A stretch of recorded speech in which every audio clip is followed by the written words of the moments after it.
He's the guy who brought the witch trials to England. He wrote a book on demonology. Imagine a king writing a book on demons. It's, yeah, they keep that quiet, don't they?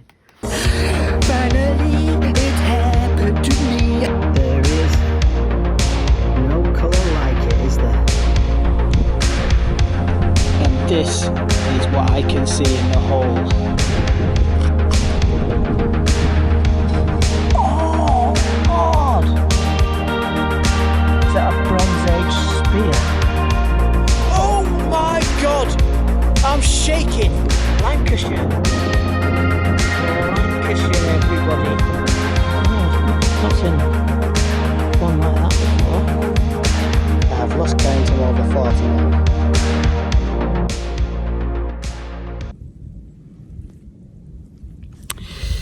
Well, hello everybody. Cold on the toes. Beautiful bright day though. Back out with a manticore, and I've had some tiny shotgun lead shots, tiny little things, and a very wafer thin clog clasp, and I'm hoping that I'm just about to see a cut half. So let's see if I'm about to make a fool of myself. I've not had many of these, but let's have a look, because a cut half could be old. Let's have a look. So, is that a cut half there?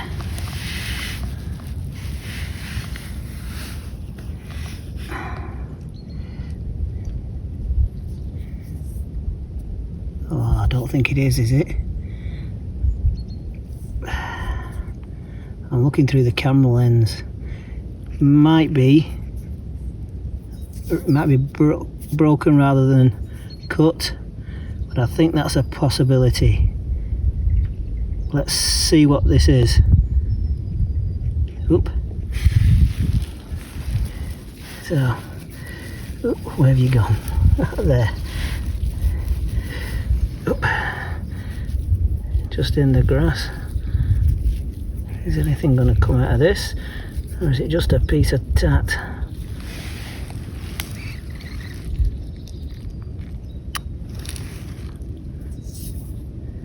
That looks like a cut half to me. So I'm trying to look at it and look through the lens. Well, I'd say that's a cut half or half a one. Oh, wowzers. Would you look at that? Right, let's see if I can't clean it a little better, and let's have a closer look. Well, there we are. There's the Irish harp and the 4 quadrants, and on the back it says Rosa. So is it going to be an Elizabeth? Half an Elizabeth something or other. Yeah, I don't know so much on that at the moment.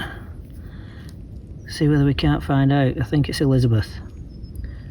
Very nice. Well, there we are. There's the Irish harp and the 4 quadrants, and on the back it says Rosa. So is it going to be an Elizabeth? Half an Elizabeth something or other. Yeah, I don't know so much on that at the moment.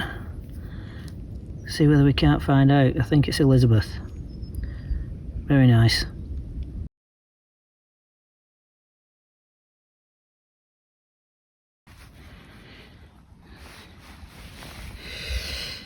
So, turn back button just had, and a tiny little thing. I'm digging everything, every little thing, because when I get on my Saxon spot I'll want every tiny last drop. So I'm just getting used to it. Now that came in, I think, at about an 18, a dullish sound, how I've got it set up, and the hammers I've had have come in kind of in the 20s so far. So perhaps with a bigger number range than the Equinox 800.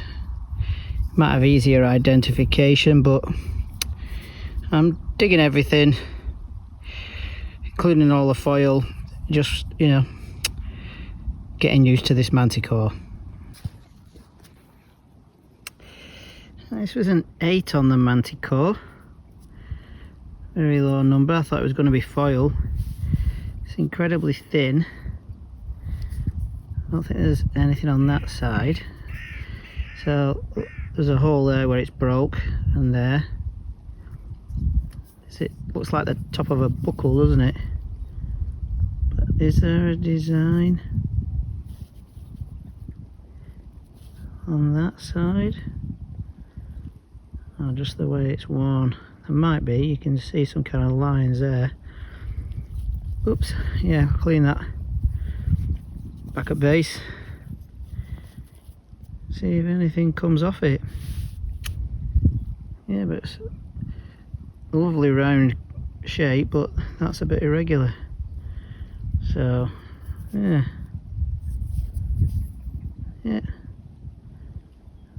Might get a bit of design off it, or not.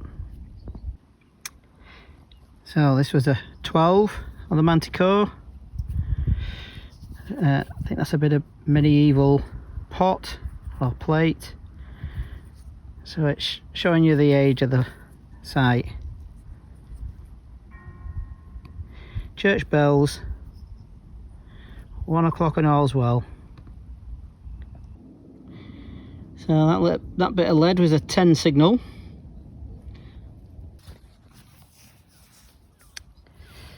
I just had that out on a 24 signal. Is it the back of a brooch or something, or maybe even one itself? There's a chance that it's silver. Probably not, might be copper, but we'll check it when we're back. I think that could be the last signal. Time for a cup of coffee, I think. Nice to go home with a hammered in your pocket, even if it's only half a one. Happy hunting, everyone. I was just finishing, as you know, but I thought I'd go to the edge. I've just had this. Looks like some kind of brooch. Problem is it's got an iron back, so as it dries that could become a bit of a problem for it. It's already damaged, but there's an edge in there. How old that is, I don't know, but I have had, you know, a couple of Roman things off here. I am not saying that this is Roman at all, but yeah, very delicate. Is there two people there or something? Well, yeah, it's going to be a very, very gentle, clean job, if at all. Even letting it drying out is going to be a problem with the iron, but we'll see.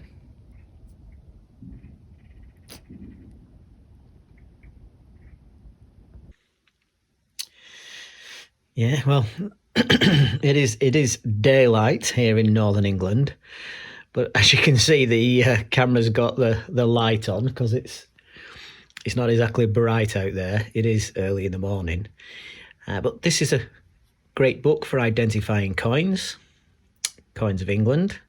So let's have a look at our find that we had. So, oops.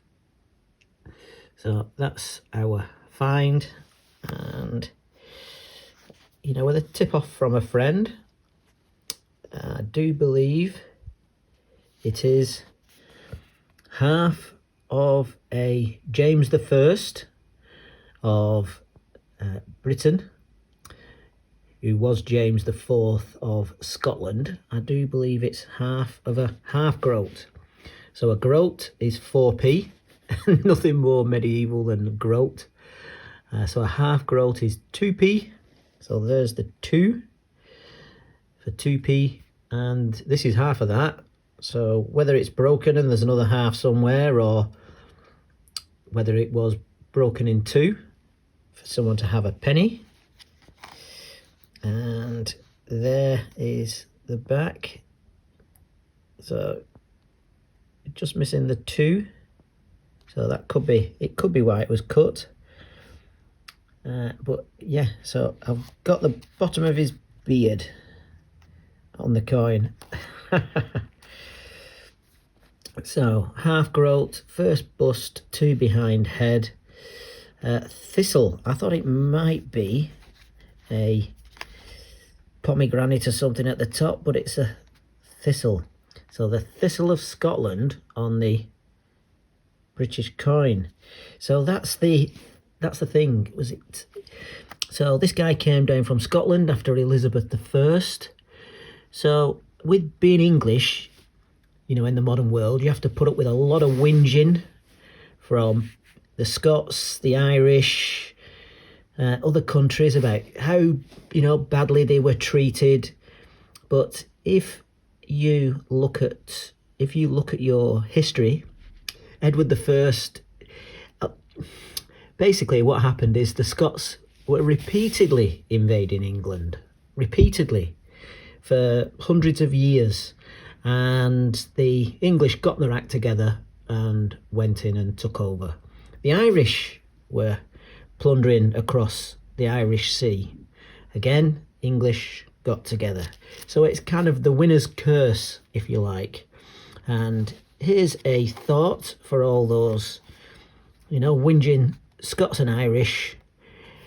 One way of looking at it is that the English were incredibly kind and didn't just call the whole thing England and get on with it.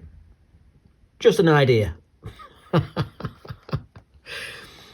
Oh, you know, it's like brothers falling out, isn't it? Like cousins falling out, near neighbours, like the English and the French. So, yeah. Right, so, politics aside, James I of England, James IV of Scotland. So, all those whinging Scots going on about independence, you've run the whole thing.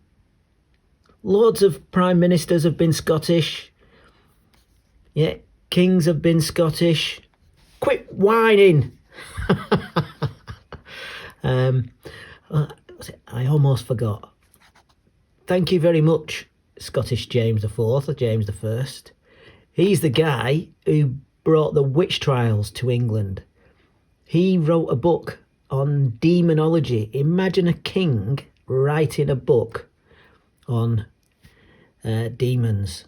It's, yeah, they keep that quiet, don't they?